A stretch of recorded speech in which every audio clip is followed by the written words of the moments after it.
뉴욕 증시는 이번 주 마지막 장날을 소폭이나마 상승 마감했습니다. 하지만 주간 단위로 보면 S&P 500은 1.3% 하락했고 나스닥은 1.9%가 빠지면서 2주 연속 상승세가 중단됐습니다. 다우의 경우에는 0.8%가 빠졌습니다. 9월 FOMC를 앞두고 가장 주목받고 있는 이슈는 9월 13일 발표되는 8월 소비자 물가지수입니다. 유가 상승세가 지속되고 있다는 점이 불안감을 야기하고 있는 가운데 이번 CPI 결과를 놓고 보면 9월 금리 동결 여부가 좀 더 확정적으로 판단될 수 있는 상황입니다. 현재 금리 선물 시장에서는 9월 금리 동결 가능성은 93%, 11월 인상 가능성은 42% 수준으로 나타나고 있습니다. 지금처럼 유가 오름세가 지속되고 인플레이션을 자극하는 결과로 이어질 경우에 연내 금리 추가 인상 상황을 생각해 볼 수 있는 그런 부분입니다. 달러 강세 흐름에 힘이 붙은 것도 눈에 띕니다. 미국 달러가 8주 연속 상승세를 이어가면서 2014년 9월 이후 최장 상승세를 보인 것으로 나타났습니다. 사실 올해 초만 하더라도 달러 약세가 포착되면서 기축통화로서 기스가 나고 있다 이런 평도 많았고 여기에 브릭스 진영이 가세하면서 달러 패권이 흔들린다 이런 평 역시 적지 않았습니다. 하지만 고금리 상황이 이어지면서 통화 수요가 높아졌고 미국이 유럽이나 중국에 비해서 더 높은 경제 성장세를 보이면서 달러 수요를 키운 것으로 바라볼 수가 있습니다. 브릭스 진영이 중국 위안화를 비롯한 회원국 피아트머니로 무역 결제를 하겠다라고 여전히 으름장을 놓고는 있지만 일단 단기적으로는 달러의 기세가 간단치 않은 건 분명해 보입니다. 비트코인의 흐름은 참 아쉬운 모습을 보여주고 있습니다. 26,000달러 돌파 이후에 지지세를 확연히 받아주면 참 좋을 텐데 다시금 상승분을 반납하고 25,900달러 주변에서 맴돌고 있는 상황입니다. 공포 탐욕 지수는 하루 전보다 5포인트 빠진 41을 기록하면서 여전히 공포 단계가 이어지고 있습니다. 비트코인 도미넌스는 49%대 초중반에서 횡보하는 상황이 지속되고 있습니다. 현재 비트코인의 흐름과 관련해서 코인텔레그래프의 기고가 라케시 우페드히에는 비트코인이 20일 지수이동 평균이 자리한 26,419달러에 도달했지만 황소들이 이 구간 장애물을 극복하지 못한 상황이라고 진단했습니다. 다만 곰세력이 24,800달러 중요 지지라인에 도전하지 못했다라는 것은 매도세가 더 낮은 수준에서 끝났다라는 것을 의미하는데 RSI가 플러스 다이버전스를 형성하려는 모습도 약세 모멘텀이 약화되고 있다는 것을 시사한다. 강세의 첫 번째 신호는 20일 지수이동 평균 돌파 마감이 될 것이고 이후에 28,143달러 회복의 길이 열릴 수 있다. 반면 24,800달러 지지가 무너질 경우 최악에는 20,000달러까지도 후퇴할 수 있다. 이렇게 분석을 했습니다. 익명의 분석가 렉트캐피탈의 경우에도 비슷한 얘기를 했는데 비트코인이 26,000달러 위로 반등을 했지만 다시금 그 아래로 돌아왔다. 이건 26,000달러가 여전히 저항선으로 작용하고 있다라는 의미다. 주간 종가가 26,000달러 아래로 나오면 더블탑 패턴을 확인할 수 있게 되는데 이번 주에 어떻게 마무리될지를 지켜봐야 한다. 이렇게 진단했습니다. 주간 종가를 26,000달러 위에서 마감을 해주면 다행인데 그렇지 않을 경우 추가 후퇴 가능성이 자리하고 있다라는 점을 이야기하고 있는 겁니다. 요즘 곳곳에서 부정적인 관점을 담은 전망과 상황들도 이어지고 있어서 이게 또 투심을 위축시키고 있는 모습입니다. 이건 코인데스크가 글로벌 경제 데이터 플랫폼 매크로 마이크로의 데이터를 인용한 건데 비트코인 상승장은 반감기 이슈보다는 법정 화폐 공급이 늘어나야 한다는 게 더 중요하다. 강세론자들은 내년 반감기를 강세 촉매제로 꼽고 있지만 과거 데이터를 보면 주요 중앙은행들이 전년 대비 통화 공급량을 늘려야만 강세 추세가 이어졌다. 이렇게 분석을 했습니다. 그러면서 시중에 유통되는 법정 통화 총액인 M2 공급이 얼마나 증가하는지에 따라서 시세가 좌우될 가능성이 높다. 그래서 연준과 유럽 중앙은행, 일본은행, 중국 인민은행 등 4대 은행을 주목해야 한다. 이전 반감기 이후의 강세장은 이 4곳 중앙은행들의 M2 통화 공급 증가율이 6% 이상이었다라고 강조했습니다. 이건 다시 말해서 시장의 유동성이 풀려야 비트코인 등 리스크 자산의 가치가 올라갈 수 있다라는 얘기를 하는 건데, 그러니까 금리 인하가 이루어져서 시중에 돈이 더 풀려야 반감기 효과가 극대화될 수 있다. 이런 얘기를 지금 하고 있는 겁니다. JP모건의 애널리스트 니콜라우스 파르기니 초글로우의 경우에는 비트코인 채굴 비용이 하락하면서 가격 상승에는 부정적인 영향을 미치고 있다라고 진단했습니다. 최근 비트코인 전력 소비 지수 개정으로 비트코인 채굴 비용 추정치가 하향된 것은 비트코인 가격 상승에는 부정적이다. 채굴자들은 기본적으로 채굴 비용 추정치 수준 부근에서 판매를 하려고 하는데, 지금 비용은 비트코인 가격 하한선으로 간주할 수 있는 그런 수준이라고 설명을 했습니다.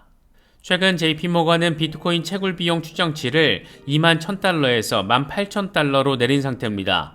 이 양반은 그러면서 이론적으로 비트코인 생산 비용은 지금의 18,000달러에서 36,000달러로 2배가 될 것이다. 반감기 이후 채굴 매력도가 떨어지면 해시레이트가 하락할 가능성이 커져서 가격 증가폭은 훨씬 더 작아질 수 있다라고 덧붙였습니다. 이어서 리플 관련 소식입니다. 리플 XRP는 여전히 0.5달러 부근에서 지지 테스트를 이어가고 있습니다. 0.5달러가 빠질 경우에는 0.41달러 후퇴 가능성, 0.5달러 지지를 받을 경우에는 0.56달러 반등 가능성 생각해 볼 수 있는 그런 상황입니다. 리플과 관련해서는 몇 가지 재미있는 소식들이 더해졌는데, 먼저 의미가 아주 큰 소식부터 짚어보자면 리플이 이번에 또다시 암호화폐 신탁사를 인수했습니다. 주인공은 미국 네바다주 기반의 포트리스 트러스트입니다. 지난 5월 2억 5천만 달러, 우리 돈으로 3,300억 원을 현금 박치기로 때려박아서 메타코를 인수한 데 이어서 불과 넉 달도 되지 않은 상황에서 이번에는 미국의 암호화폐 신탁사를 인수해버린 겁니다. 이번 인수 가격은 아직 공개되진 않았는데, 결과적으로는 포트리스 트러스트 인수를 통해서 리플은 네바다주 규제 라이선스를 확보하게 됐습니다. 뭔가 설계대로 착착 움직이고 있다라고 느껴지는 것은 꼭 기분 탓만은 아닌 것 같습니다. 메타코 인수와 이번 포트리스 트러스트 인수는 전략적 관점에서 바라봤을 때 그 결이 약간 다르다고 할 수 있습니다. 먼저 메타코 인수에 대해서 곱씹어보자라면, 이번 이 회사는 스위스의 암호화폐 스탁 기관이었고 2억 5천만 달러를 때려박은 것은 리플 최근 1년 거래 가운데 최대 규모였습니다. 그만큼 리플도 굉장히 큰 의미를 담은 전략적 판단을 한 것을 느낄 수 있는 부분입니다. 그럼 우리는 여기서 생각을 해볼 수가 있습니다. 과연 메타코가 이렇게 큰 돈을 들일 만한 가치가 있는 곳인가? 이런 부분은 메타코가 어떤 기업을 상대로 일을 해왔는지를 보면 대충 이해할 수 있지 않나 생각됩니다. 메타코는 2015년 설립 이후에 금융기관들의 디지털 자산 보관을 위한 다양한 커스터디 서비스를 제공해 왔는데, 시티그룹, BNP 파리바, 소시에테 제네랄 등 세력급 수준의 자금을 굴리는 거대 금융기업들이 고객사들입니다.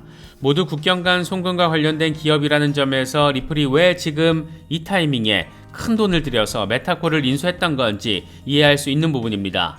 정리를 하자면 리플은 메타코 인수를 통해서 블록체인 시대가 더욱더 본격화되면 될수록 중요해질 수밖에 없는 커스터디 이슈를 직접 핸들링하면서, 동시에 세력급 기관들이 고객사로 이미 포함된 메타코를 통해서 리플과의 전략적 관계를 맺을 수 있게끔 판을 짠 것으로도 바라볼 수가 있습니다. 반면 이번 포트리스 트러스트 인수는 다분히 미국 시장 확장 전략의 일환이라는 점이 꽤 선명해 보입니다. 일단 네바다주에서 라이선스를 가지고 있는 곳이다 보니까 SEC와의 소송 이후에 리플이 미국 시장에서 좀 더 전폭적으로 확장할 수 있는 수많은 발판 가운데 하나를 마련한 것으로도 바라볼 수가 있습니다. 아무리 미국 SEC가 지랄맞게 굴어도 미국은 여전히 세계 최대 규모의 시장이라는 점에서 기분에 따라서 막무가내 미국을 떠나버릴 수도 없다라는 점, 다시 말해서 미국 기업으로 남고 싶다라는 리플 CEO의 멘트와도 부합하는 부분이기도 합니다. 결국 이번 포트리스 인수와 메타코 인수는 블록체인 기반이 됐을 때, 더 블록체인 시대로 앞서갔을 때 전세계 모든 시장을 잡아먹어버리겠다라는 나름의 야심과 포부가 상당히 직접적으로 담겨있는 전략적인 결정으로 평가할 수 있지 않을까 생각됩니다. 이런 점은 리플 CEO 브래드 갈링하우스도 살포시 내비쳤습니다.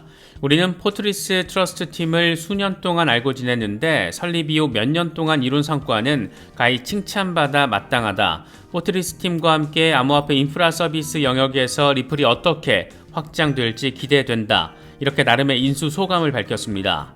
이 멘트를 적극적으로 해석해보자라면 거대 금융기관들이 XRP를 브릿지 커런시로 활용하면서 국경 간 송금을 진행하고 그들이 투자 또는 활용하는 암호화폐 자산을 보관할 때 리플의 계열사가 이걸 담당하고 리플은 또 유동성 허브를 통해서 기관들이 매매부터 커스터디까지 모두 원스톱 서비스로 이용할 수 있게끔 아주 잘 구현을 해버리고 이런 플랜이 쫙쫙 지금 하나씩 현실화되고 있다라고도 바라볼 수 있을 것 같습니다.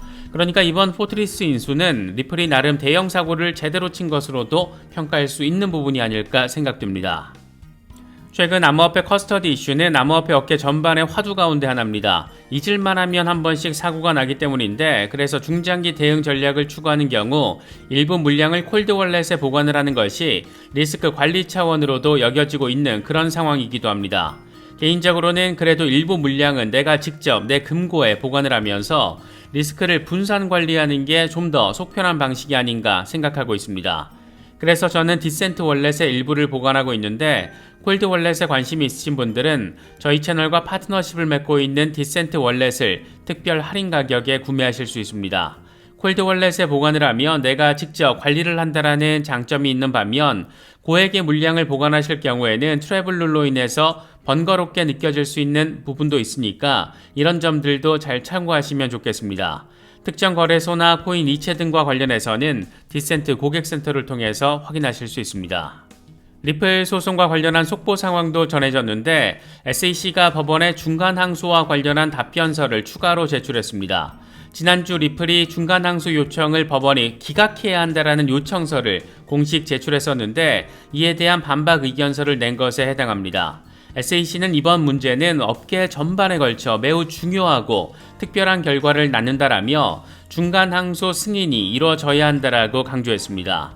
똥 싼 놈이 섞는다. 이게 이런 것이 아닌가 그런 생각이 들기도 합니다. 이에 대해서 리플의 법률 고문 스튜어트 알데로티도 한마디 거들었는데 이번에 SEC가 추가 서류를 낸 것은 또 다른 위선이다라고 할 수 있다. 지난 수년 동안 SEC는 규칙은 명확하고 반드시 준수해야 한다라고 주장해 왔는데 지금은 풀어야 할 매듭이 많은 법적 문제를 해결하기 위해서 항소가 시급하다라고 주장하고 있다. 앞뒤 안 맞는 논리가 엉켜버린 SEC를 향해서 이렇게 나름 직격탄을 날려버렸습니다. 우리 같은 투자자들 입장에서는 과연 아날리사 토레스 판사가 어떤 결정을 할 것인가 이게 참 중요한 부분인데 중간 항소 요청을 받아들이면 제2항소법원에서 다시 한 번 더 승인 여부를 판단하게 되고 이것도 승인되면 거기서 중간 항소심이 진행됩니다. 반면 기각이 이루어지면 예정대로 정식 재판 심리가 계속 진행이 되고 빠르면 내년 4월 정도에 배심원 판결을 위한 재판이 시작될 수 있는 그런 상황입니다. 토레스 판사가 바보도 아니고 나름 암호화폐 역사에 있어서 세기의 판결로 기록될 사건인데 이걸 다소 말도 안 되게 1심 정식 재판이 마무리도 안 됐는데 이런 상황에서 이걸 정식 항소도 아니고 중간 항소를 위해서 항소법원에 넘긴다? 이건 좀 상식적인 수준에서는 말이 안 되게 느껴집니다.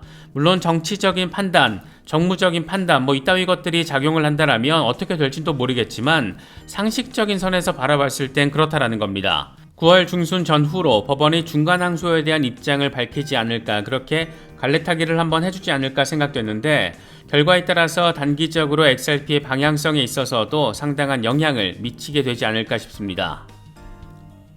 이번에 준비한 영상은 여기까지입니다. 시청해주셔서 감사합니다. 지금까지 크립토 노마드였습니다.